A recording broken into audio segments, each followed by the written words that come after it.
So ভাই লোকস, কি অবস্থা সবার, কেমন আছেন? আজকে খুব হ্যাকটিক একটা ডে, কারণ অফিসে কাজকর্ম একটু বেশি আর কি।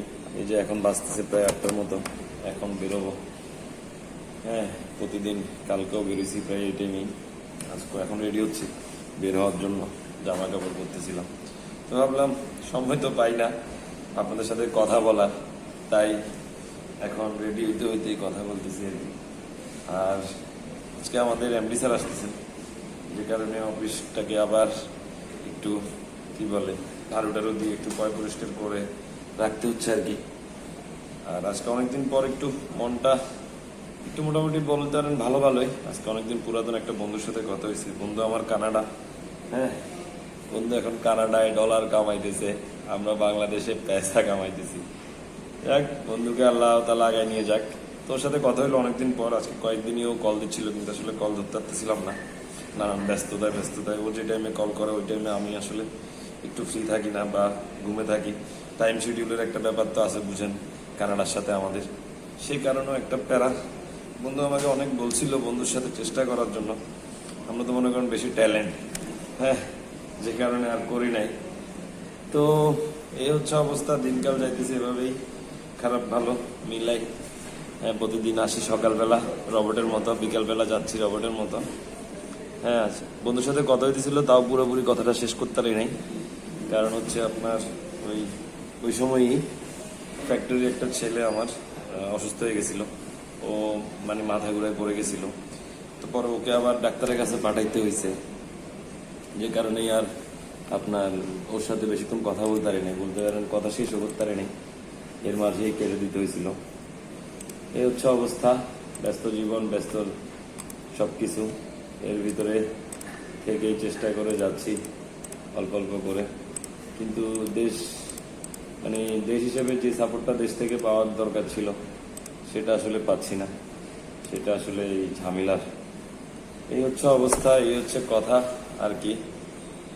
হ্যাঁ, আর দেশের অবস্থা তো দেখতেছেন, সুদূর বুদুর সব অবস্থা।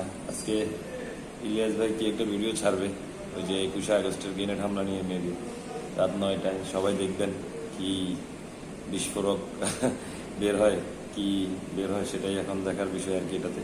যদিও যারা ওই মামলায় আপনার ছিল তাদেরকে তো অব্যাহতি দেওয়া হয়েছে, কিন্তু এখনো মামলা তো খালাস হয় নাই।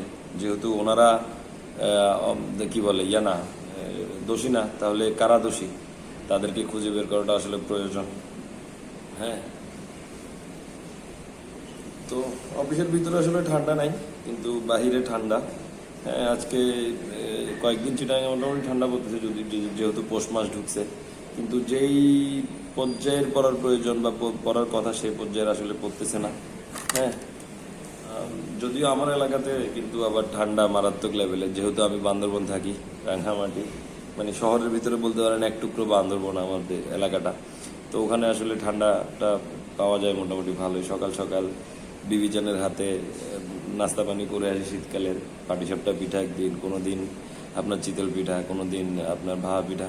যদিও এই মৌসুমে এখনো ভাপা পিঠা খাওয়া হয়নি, আসলে আমাদের শহর অঞ্চলগুলোতে এখন ভাপা পিঠার যে গুঁড়িটা সেটা পাওয়াটা আসলে একটু কষ্টকর। হ্যাঁ, ভাপা পিঠা খাওয়া হয় নাই। ভাপা পিঠার যেই মানে করে বানাইতে হয় আমাদের ঘরে, আসলে এখন সবাই একটু বেশি ব্যস্ত। কারণ আমার বিবিজানের আসলে 2টা বেবি, বড় ভাবি গেছেন বাইরে, মানে গ্রামের বাড়িতে বেড়াইতে, যেহেতু বাবুর পরীক্ষা শেষ। আর এখন আম্মু আছে, এর ভিতরে আবার বোন আসছে বা যেটা মানে এই বেড়াইতে শ্বশুরবাড়ি থেকে। বোনও অসুস্থ আজকে কয়েকটা দিন যাবত। ও কিছুক্ষণ কাজ করলাম, এখন যাওয়ার পালা বাসায়। বাবুগুলোকে সকালে ঘুমের থেকে একটা উঠছিল ঘুম থেকে, আর একটা ঘুমেই ছিল বলতে পারেন। তো এখন গিয়ে ওদেরকে সাথে একটু সময় কাটাবো, যদিও সময় কাটানোর মতো সময়টাও আসলে পাই না। হ্যাঁ, 10টা সাড়ে 10টার ভিতরে আবার ঘুমে যেতে হয়, পরের দিন সকালবেলা 5টা বাজে ঘুম থেকে উঠতে হয়। মানে খুব হ্যাকটিক একটা জীবন যাইতেছে আর কি বলতে পারেন। পুরো অফিস খালি, আমি এখন অফিসে একা। এটা আমার ডেস্ক, এখানে বসে কথা বলতেছি আর কি, তাই যেহেতু অফিস খালি। তো বোন আর্টসে আসলে বনে মানে আর্টসে ঠিকঠাকই আলহামদুলিল্লাহ, কিন্তু আসার পর থেকেই অসুস্থ বলতে পারেন। ওর অ্যালার্জিতে ওর শরীর পুরোটা ফুলে গেছে কেমন জানি, বাত হইলে যেরকম হয় অনেকটা পা হাত পা ফুলে যায় এরকম। এর ভিতরে আবার ওরও সেকেন্ড বেবি হয়েছে, বড় ছেলে, প্রথমটা তো ছেলে বাবু, দ্বিতীয়টা এখন মেয়ে। হ্যাঁ, তো মেয়ে হওয়ার পরেও কয়েকদিন অসুস্থতা ছিল, বাবু অসুস্থতা ছিল, সব মিলে একটু এলোমেলো। তাও আছি আলহামদুলিল্লাহ। বাসায় গেলে বাবুগুলো ধীরে ধরে, এটাই ভালো লাগে আর কি। বাবা হওয়ার যে প্রাপ্তি তখন পাওয়া যায়। কোথায়? ও এগুলো এগুলো ঠিক আছে, ঠিক আছে। তুমি তো নিচে কাজ করবা নাকি? ঠিক আছে। তো এই হচ্ছে জীবন যাপন যাচ্ছে আমাদের, বাবুদেরকে নিয়ে খেলাধুলায় মস্তিতে। আর বাইরে যে বন্ধুগুলো আছেন তাদেরকে মিস তো করতেছি, পাশাপাশি আসলে মন থেকে হিংসা হচ্ছে। নিজে আসলে বের হওয়ার যে চেষ্টা বা যেই দরকার সেটা আসলে হচ্ছে না, ভাগ্যে কপালে আসলে নাই মনে হচ্ছে। তো ওদেরকে দেখলে আসলে পজিটিভলি হিংসা হচ্ছে, যেহেতু ওরা এখন একটা অ্যাচিভমেন্টের জায়গায় চলে গেছে। আমার যে ফ্রেন্ডটা তন্ময়, ওর কথা বলতেছিলাম, কানাডায় 22-এর 31-টে মানে গেছিল ও, আজকে প্রায় 2 বছর শেষ হয়ে যাবে। এখনো ওখানে মোটামুটি সেট ডাউন। হ্যাঁ, ও স্টাডি শেষ করছে MBA, তারপরে ভালো একটা জব পাইলো, আজকে কত হইলো, মোটামুটি রিল্যাক্সে আছে বাবা। সো একটা ফিরে আসতেছে আস্তে আস্তে। তবে ড্যাম হার্ড, ও যথেষ্ট পরিশ্রম করছে। এই লেভেলের ডেডিকেশন, এই লেভেলের পরিশ্রম করা আসলেই টাফ। কিন্তু বাইরে যারা যান তারা আসলেই এই সময়টার ভিতর দিয়ে গ্রো থ্রু হয়, তারা সবাই আসলে এই সময়টাকে ফেস করতে হয়।